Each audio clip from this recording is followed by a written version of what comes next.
अस्सलाम वालेकुम friends, welcome back to Top Smarties. Drama serial Rahmat. Rahil जो कहा करता था मिनाल से कि कोई भी चीज़ उनके रिश्ते के बीच में नहीं आएगी, एक बार शादी तो कर लो।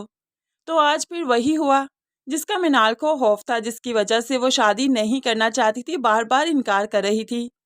अनाया की वजह से इनका रिश्ता भी डिस्टर्ब हो रहा है। मिनाल जो आज घर आई तो राहिल काफ़ी गुस्से में था। तुम्हें क्या लगता है मेरी बहन के लिए बारी से बेहतर कोई नहीं मिलेगा? क्या बारी ही है जिसके पीछे हम भागते रहेंगे? और तुमने बताना भी गवारा नहीं किया और उस लड़की के घर रिश्ता लेकर चले गए। तो ऐसे में मिनाल कहने लगी, सब कुछ आनन फानन हुआ राहिल। यकीन मानो मैं बताना चाहती थी, लेकिन बारी को घर लाना ज़रूरी था, इसलिए बहुत जल्दी में ये सब कुछ हुआ। तो राहिल भी कहने लगा, बस बस छोड़ दो ये सब कुछ, सब जानता हूँ मैं। तुम समझती थी कि मैं तुम्हें रोकूंगा, मना करूंगा और अपनी बहन के लिए भीख मांगूंगा। ऐसी बात नहीं है, क्या कमी है उसमें? वो तो बस पागल है बारी के पीछे, वरना हम बारी को उसके लिए पसंद नहीं करते।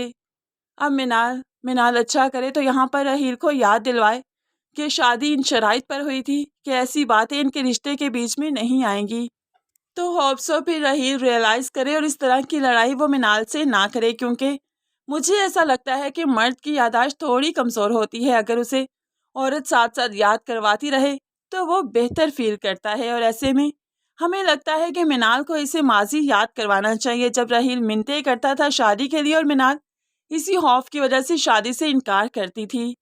खैर, यहाँ पर आलिम साहिब को भी एहसास हो चुका है कि आज तक जुबैदा के साथ कितना बुरा किया।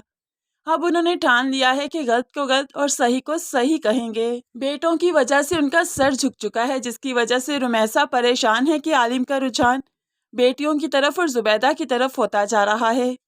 लेकिन खैर, आलिम साहब को जब मालूम पड़ेगा कि रुमैसा बेगम दुकान के सारे पैसे काशिफ को इस लालच की बिना पर दे चुकी है कि वो उसे डबल करके वापस देगा, लेकिन इस बार काशिफ जुआ हार जाएगा और उसको तो लेने के देने पड़ जाएंगे, तो फिर रुमैसा बेगम को कैसे ही वो डबल पैसे करके देगा। ऐसे में आलिम साहिब तो और भी भड़कने वाले हैं रुमैसा पर, जब इसके पास से पैसे नहीं निकलेंगे। कहते हैं कि रिश्ता शुरू करने से पहले सब कुछ बता देना चाहिए। बारी बेशक बहुत चाहता है परीशे को, तो फिर भी दादी ने मुनासिब समझा कि बारी को बता दिया जाए कि कुछ दिन पहले परीशे की मंगनी हुई थी, जो कि टूट गई। पता नहीं कैसे उन्होंने तोड़ी, क्यों तोड़ी, रीज़न नहीं बताई।